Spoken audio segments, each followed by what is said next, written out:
Mis on minu miks coachina? Need on inimesed. Mulle meeldib töötada koos inimestega, ju luua ühendusi inimestega.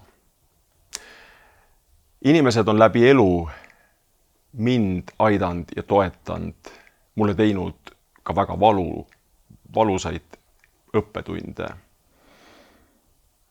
Aga kõik see, mida ma olen kogenud läbi inimkontakti, on toonud mind täna sellesse punkti ja ma olen tohutult tänulik.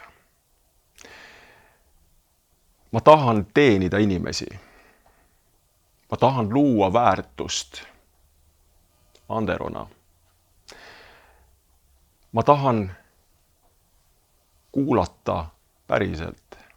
Tahan märgata sinu ressursse. Ma tahan märgata miskit sellist, mida võib-olla sina ei ole märganud või ei ole näinud. Ja ma tahan luua väärtust läbi selle. Ma ei saa teha tööd ära sinu eest ega sind kuidagimoodi korda, aga ma saan toetada seda teekonda. Ja kui sa väga tahad muutust, siis see muutust peab tulema sinu seest.